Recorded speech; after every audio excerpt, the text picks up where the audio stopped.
I'm very excited for this one. This one came out back at the end of January, early this year at the Sundance Film Festival. It's Sean Wang's debut feature.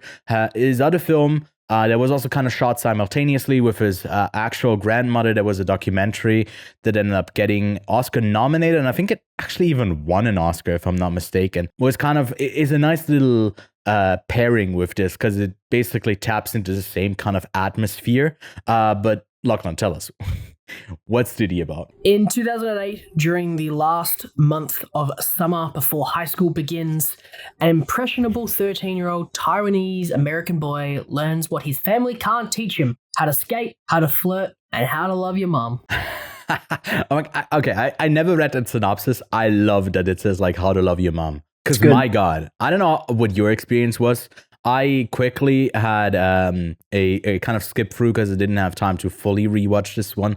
I had to jump through a couple of scenes, and man, it almost got me to tear up. I know I'm someone who easily cries. It's like some emotional stuff, but I think this movie is just tapping into something that is so eerily relatable. I'm just going to ignore like I'm laughing at that. But it comes. I agree. There we go. It comes in at the perfect runtime for Lachlan too, with 94 minutes. It has been received very positively, almost like an 80 or a 4 across the board. On Letterboxd, a 4.1. On IMDb, a bit lower, 7.6, and on Metacritic, a 78. It is. I don't know what the budget was, but I don't think it was more than a couple of $1 million. The gross of it in the States was 4.6 million, and hopefully it will.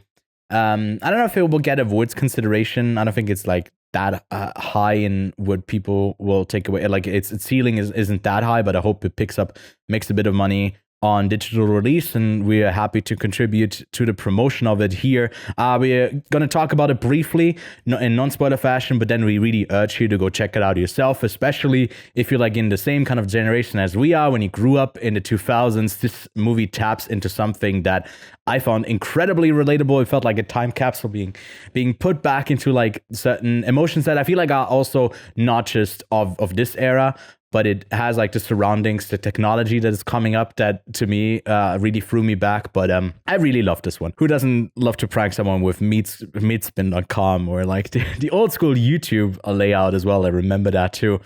Yeah, Lachlan, I want to hear from you first because I don't know how you felt about it, how much you liked it. I saw your rating, so I kind of already know where you're going to land up. I'm sorry I got spoiled, but I didn't want to rate it because I know you see it and then you get a couple steps ahead of me and you're like, you must have loved it. You liked it. Yeah, he doesn't like when I know.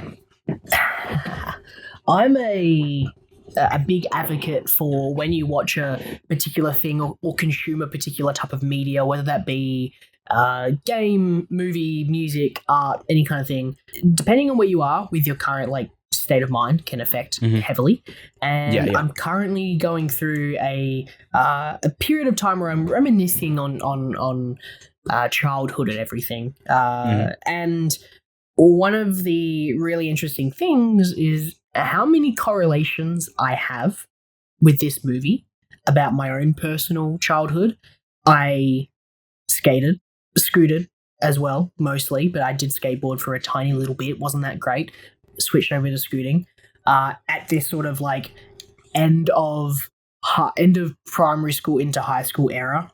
I made YouTube videos with my friend on an iPod, and we edited it with Windows Movie Maker.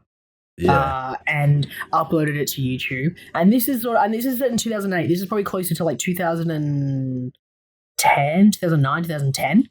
We hung out with friends. We had older friends as well. We would go to a skate park and there would be older people there who knew how to skate, and we tried to impress them, and it would feel like this weird world. And it gave me so much of this nostalgic feeling of this is exactly how I felt. And whether that be like the skating, whether that be how I talk to girls, whether it be how I fit in the relationship, and also my relationship with my family, which, you know, just like any teenager in that adolescence phase, you go through stints with your family. You get argumentative because you think your position is always right, but you never really get the perspective of your mum, your dad. Yeah, I love getting that this movie for perspective. that. It was so beautiful. great. Yeah. Especially with something like the relationship between the mother and her mum, right? Because you think that relationship is perfect, but eventually there's a breakdown there. Nai. And with Nai, and that was a really crazy moment for me with this film. And it's like, no, you're right, because you know when you're young, you have these sort of rose tinted glasses that.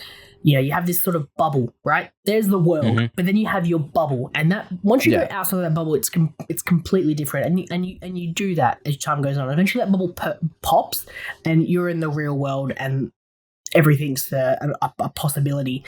With this film, I just loved everything about it, from the performances. And I know I'd love to hear what you think about the kid performances, but I think it all flowed really well. I think it all felt really good. The transitions especially were wicked. I never felt like the film slowed down until the points that needed to be slow, that was sad and meaningful. But the moment to moment switching, transitioning from one scene to another just felt kind of natural and felt like it just worked. And Didi did a fantastic job making me really like our main character, even though he does things that you're like, don't do that, you idiot. Yeah. But I go, I made those mistakes too. So it's engaging in that way because you look back on it. And it's interesting because I talk about how there was a movie that was also about Asian Americans, and I said it didn't relate to me. You didn't say that to Minarido. I don't know if it was another. I can't remember what movie it was. For whatever reason, I think it's that hot stinking pile of garbage movie that you I think loved. you said. I don't know. I thought you said that about Turning Red as well. That you can't really relate to it. I think it must have been Turning Red. Where it's like I can see moments that relate to me, but there are also moments that just don't. And for me, I didn't relate to any of the Asian American adolescent childhood, being raised in America, being an Asian child, any of that kind of storyline. And to be honest, like, of course I'm not going to relate to that. Look at me. But the film doesn't require that to be a predominant thing. I still felt tension anytime, maybe a slight, when they were calling him like Asian, and then when he kind of hides himself as half Asian, and then his friends find out that he's not half Asian. He lied about that, and it's like, okay, I've never lied about my race, but I've lied about other things because I didn't want the truth to come out. So that kind of related there. So it's even though I don't fully relate to the character, there are elements to this character's development that I've related to or experienced when I was younger, and that is what got me more engaged. I feel like if I was a Asian American, I would relate to this movie so much more. But the thing is, as I'm not, I'm still relating to this movie, which is incredible storytelling. It's incredible direction. And I think that it is just a fantastically put together film that doesn't require you to be that particular person to get this movie. If you grew up, it's similar to how, mid-90s, right? I won't relate to mid-90s because I didn't grow up in the 90s, right? But I kind of related to a little bit of the skater attitude and that kind of weird world and like making the videos and stuff. That kind of stuff I related to, which is why I didn't hate mid-90s, but I never really got to it. But this is set during the years that I was doing similar things. And I'm just like, this is like, and it was the same with 8th grade. 8th grade made me feel something very similar because it was set in a very similar time period where the internet was like very in my early teenager phase of being the end all or be all of the social status of school. And that I related to quite a bit. I'm not a girl. I'm not an American girl in 8th grade. I never was that. But I related to those elements that she was experiencing. And it's the same kind of correlation here. But I feel like the mood and everything just really, it just nailed it. It just nailed the look of this film. Yeah, I feel like it is more a coming of age film than it is like something about like his racial identity or ethnic identity in the States. It has those elements maybe of like maybe his family dynamic, but I don't know if that is always tied to Asian identity. I don't know if that is really important. I feel like it's also like if it were to perfectly fit us, it would be set maybe a couple years later, because like it's fitting perfectly for those maybe born in 94, 95, 96, and we are a bit younger than that. You're a 2000s kid. I'm from 98.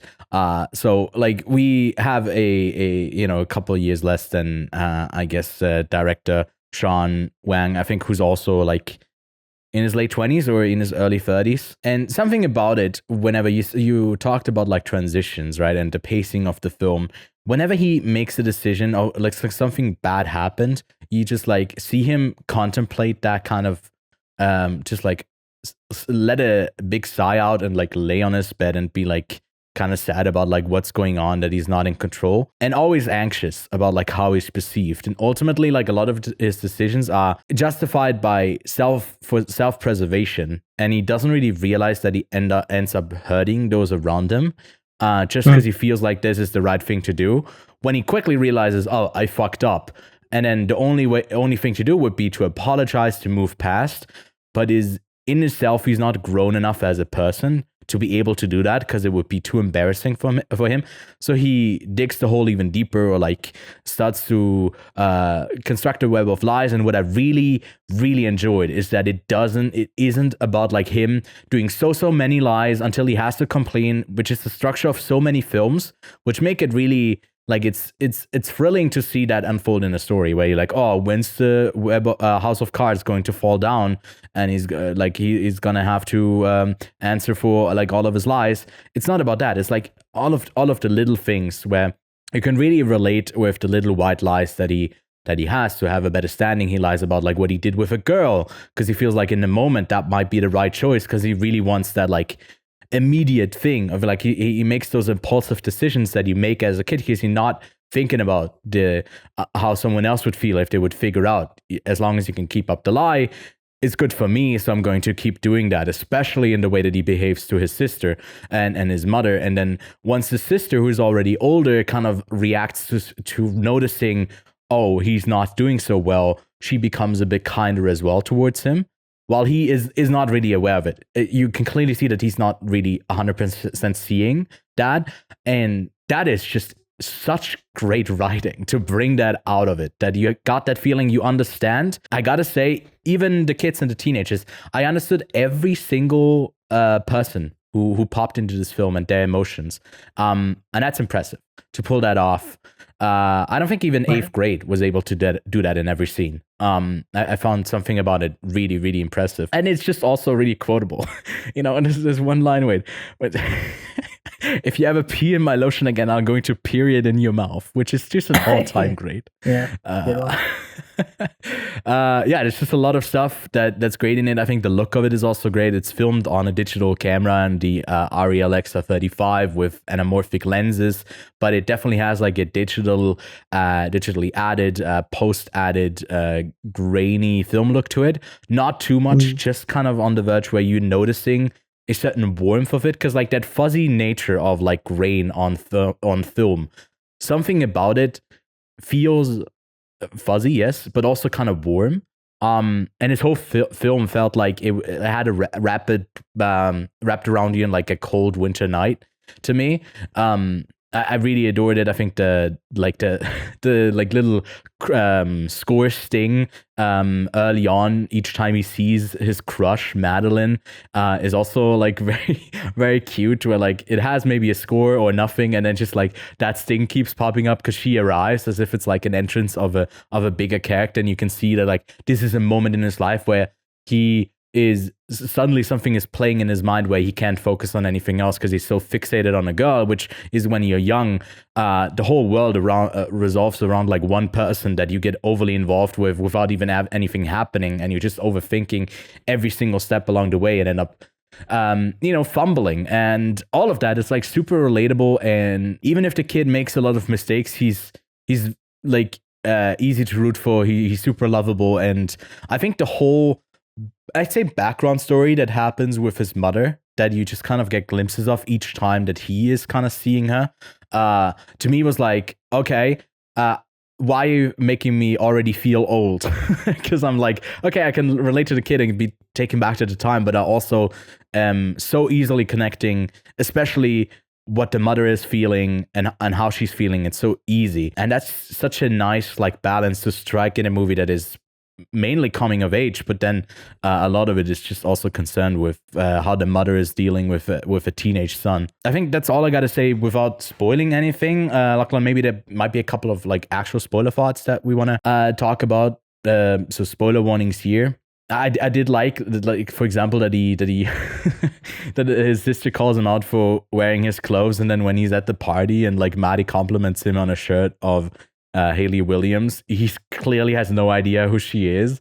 So it's like the start of that lie to say that he likes something that she likes, and he keeps doing it with movies and kind of doesn't really see that like maybe his earnestness would go way longer than try to impress her into making her believe he's someone that he actually isn't. And I don't know if he ever gets to that realization really, because they end up not that ends up not working out for those reasons, because he can't really be truthful, right?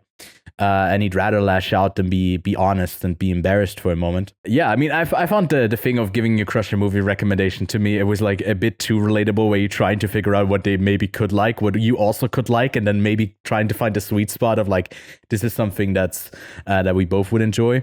And I don't know if you ever did that, but I also made like YouTube videos when I was like 12, 13, and deleted those later on.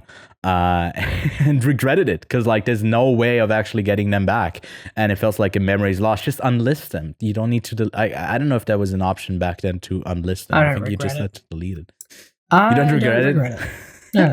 I mean, me neither. It wasn't anything good, but it was very, very funny to look back on those. But yeah, anything else that like stood out to you that like is specific to the plot? Yeah, I thought that the because we talked about romance today, and how it's terrible in movies, but I felt that at first it becomes a narrative of I'm going to get this girl, and it's engaging because I feel like everyone goes through that particular period when they're younger. Might not be a girl, might be a boy, might be whatever you want. They go for that person, and everyone goes through that kind of like, what are you going to say? What are you going to text? Having especially the boys around looking at your text being like, what are you going to say to her, is a moment that I think that every person eventually goes through. Again, doesn't matter what side of the spectrum you're on, you are someone who gets around. It happens, right? Everyone's just like, what are you going to text them back? What are you going to text her back? What are you going to say to them? And then there's always that mate who's like, you should tell them this, that, yeah, you're going to fuck, yeah. It's these little tiny things. And it leads on to that meetup where she's like, oh, have you seen Star Wars? And he goes, yeah, of course. And she goes, what color is he? And he goes, I don't know, some sort of metallic chrome color.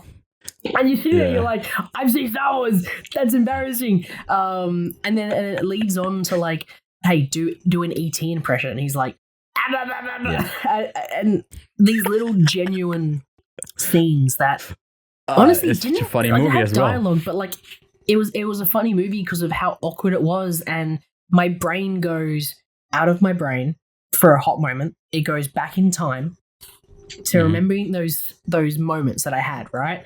I have a core memory of being in like primary school, meeting up with a girl, similar situation. We climbed a tree and I said the weirdest shit. And, you know, we had a kiss. Yeah. Ooh, groovy, right? We had a kiss, and I'm sitting there, I'm like, that is the most embarrassing thing I can think I've ever experienced if I was to witness that. If I was someone just walking past being like, what the fuck are those two kids doing in there these days? And it's like, I mean, I see it now, right? Now that I'm older, I'm looking at iPad kids and I'm like, I can't stand the things that you are saying to me. So it's engaging, this movie, because it makes you go back. And the thing is, some of these elements, like you know, your first kind of like romance, love, that's timeless. That's going to be relatable to anyone from like the 90s, 80s, 70s, 60s. And maybe it wasn't texting. Maybe it was like the chat. And like, you know, you have that conversation with your friends about what you spoke to them about, right? There's a fantastic Grease song,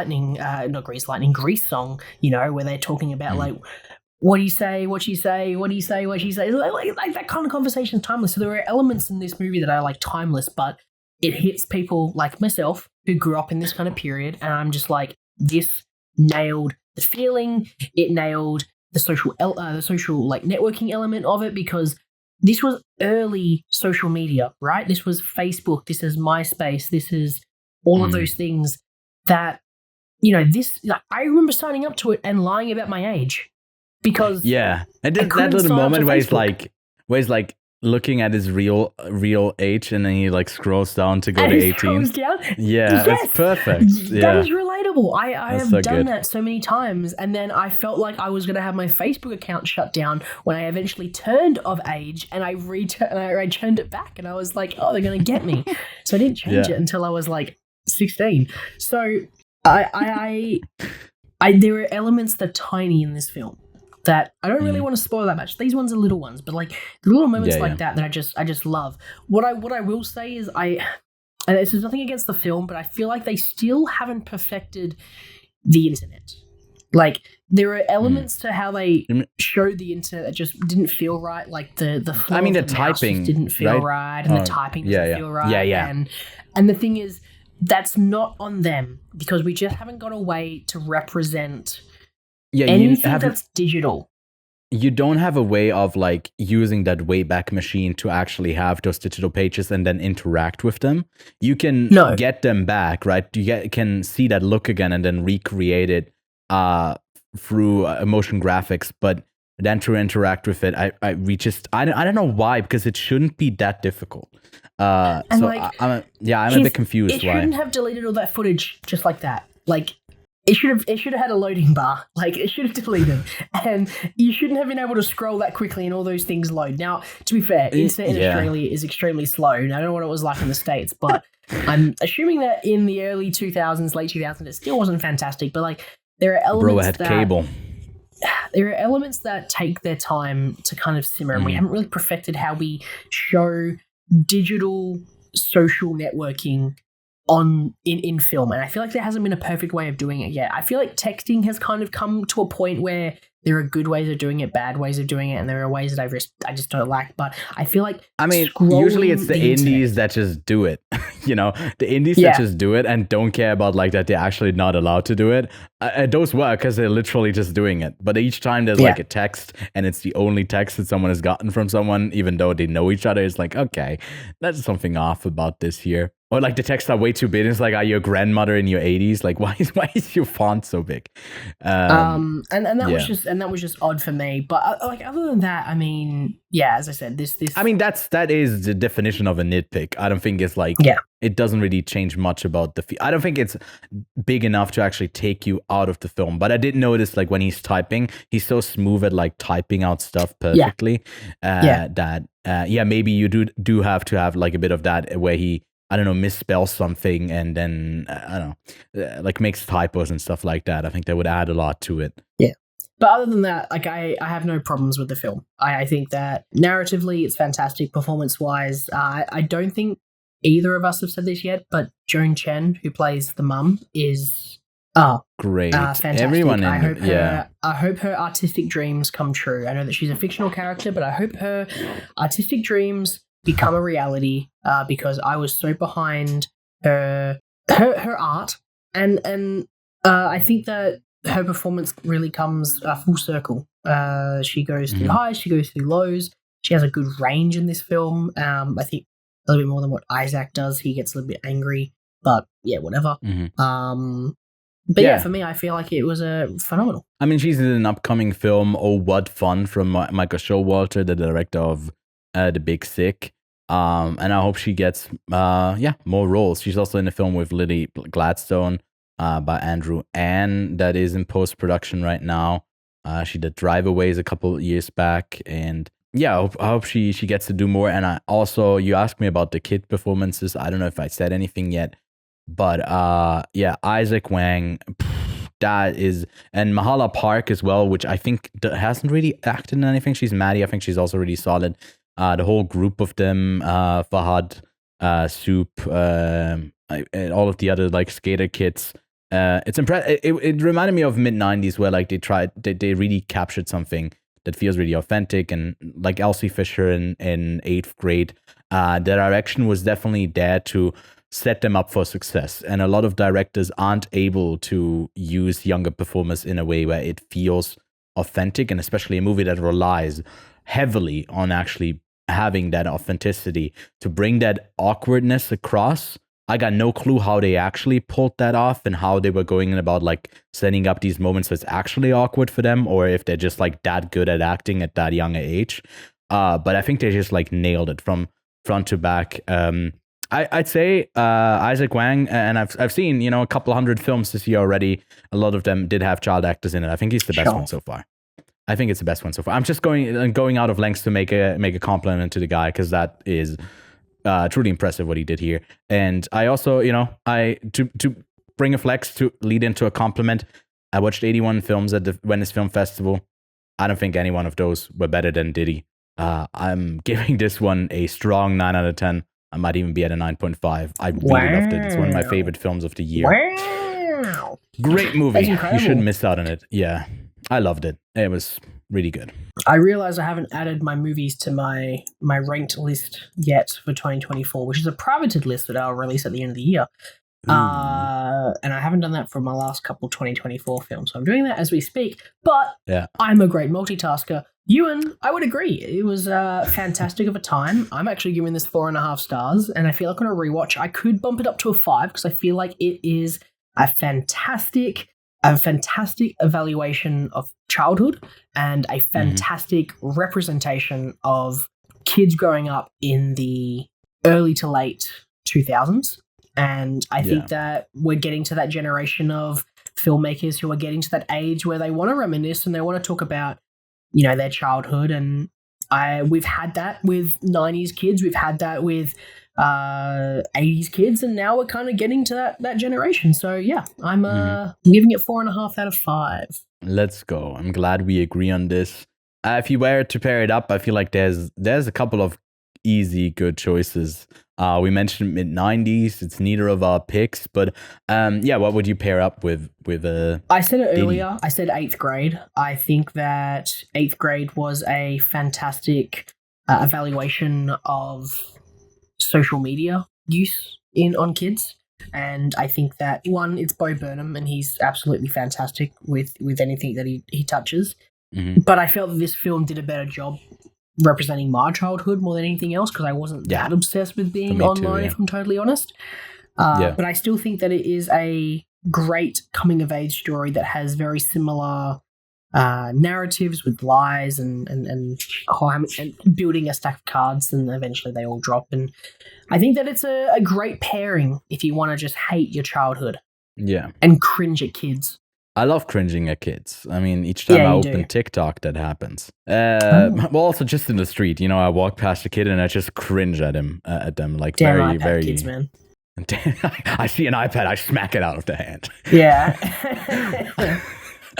I'm pairing it up with Nai Nai and Wopai. Wopo, that's a Oscar nominated, I think maybe even Oscar winning show by Sean Wang as well. 7 minutes long, again streaming over on Disney Plus, and it also stars Chang Li Hua, who's also his actual grandmother, stars in the film as the grandmother in the film too. So you got something from real life, a documentary where his two grandmothers are basically like hanging out, and it's so much fun. It's such a pleasant short film to see because they are old, but they have so much life and joy to give, and it's truly like really moving. I loved that little short, and I'm glad I got to follow it up. I feel like you can definitely go from like the short into Didi and get the full experience here. Again, I feel like another movie that's under 100 minutes and packs so much into its runtime